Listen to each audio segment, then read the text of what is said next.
دیکھیے 100 سال پرانی مسجد اور اس کی دکانیں اتیکرمن کے نام کے اوپر اتپیڑن جو کیا جا رہا ہے، تو آدمی کب تک آندولن نہیں کرے؟ ہم یہ سمجھتے ہیں کہ بہت سلیکٹو کارروائی کی جا رہی ہے.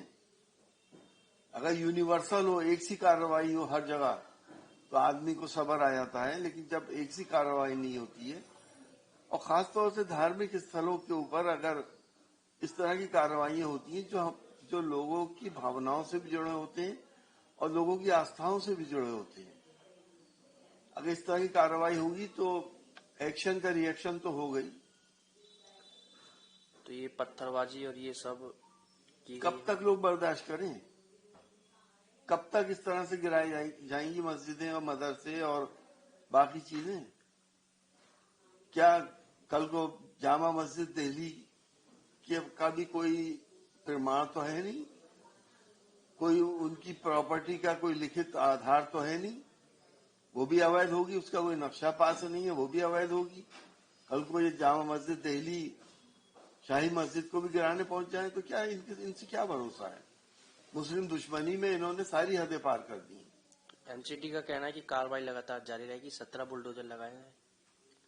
دیکھیے اگر جنتا سڑکوں پہ اتر آئی تو حالات بہت قابو سے باہر ہو جائیں گے.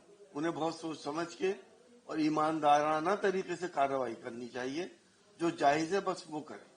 اس کے علاوہ پولیس بھی کہہ رہی کہ اپدروی جو تھے ان کی پہچان کی جا رہی ہے اور سی سی ٹی وی کیمرے کھنگالے جا رہے ہیں، کڑی کارروائی کی جائے گی. اپدرو پہ اکسایا کسی نے، ان کے خلاف بھی کارروائی ہونی چاہیے. اگر کوئی ناجائز اتیکرمن ہوا ہے تو ان ادھیکاریوں پہ بھی کارروائی ہونی چاہیے جن کی موجودگی میں یہ سب ہو گیا. اب 100 سال پہلے کے ادھیکاری کو کہاں سے ڈھونڈیں گے؟ اس کی تو رات کا بھی پتہ نہیں ہوگا. آدھی رات کو جانے کی ضرورت کیا تھی؟ آپ تو خود اکسا رہے ہیں لوگوں کو اور لوگ آپ کے جال میں پھنس رہے ہیں. کارروائی کریں گے، آپ جیلوں میں بھیجیں گے، برسوں مقدمے چلیں گے، گھر برباد ہوں گے، اور اگر زیادہ ہوگا تو آپ گولی بھی چلا دیں گے. کون دیکھ رہا ہے؟ آپ تو بھائی تاناشاہ ہیں، جو چیز چاہے کریں. دیکھیے ہمیں تو امید یہی تھی کہ تقریباً 3 کروڑ ووٹ کاٹے جائیں گے. اب یہ رزلٹ آپ پتا چلے گا کس کے ووٹ کٹے ہیں تو ہم بتا سکتے ہیں کہ کیوں ہوا اور ایسا کیا ہوا. ہم سب کو یہی اندیشہ تھا کہ پی ڈی اے کے ووٹ سب سے زیادہ کٹیں گے اور مسلمانوں کے ووٹ کٹیں گے.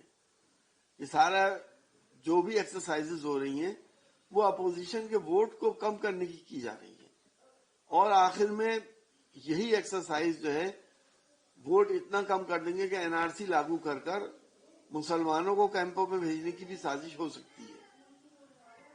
اب یہ میں تو یہی کہتا ہوں کہ جب اتنی دقت ہے مسلمانوں سے تو مسلمانوں کے ووٹنگ رائٹ ہی ختم کر دیں، ساری پریشانی دور ہو جائے گی.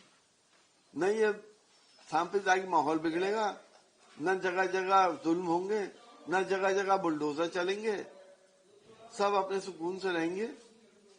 یہ صرف ووٹ ایک ایسی پرابلم ہو گئی ہے مسلمان کی، سردرد بن گیا ہے کہ وہ بیچارہ اپنے ہی گھر میں پرایا ہو گیا اور اسے اپنی وفاداریوں کے ثبوت ان لوگوں کو دینے پڑ رہے ہیں جو ہندوستان کے کبھی وفادار نہیں رہے. ابھی تو دیکھیے پتہ نہیں کیا کیا خبریں سامنے آئیں گی. ہمیں نہیں معلوم کہ ہمارا ووٹ ہے یا نہیں ہے، ابھی ہم نے دکھوایا ہے. تو یہ تو اپوزیشن والوں کی غلطی سے کٹ گیا ہوگا، کیونکہ وہ تو عام آدمی کا کاٹتے ہیں جو کچھ کہہ نہیں سکتا.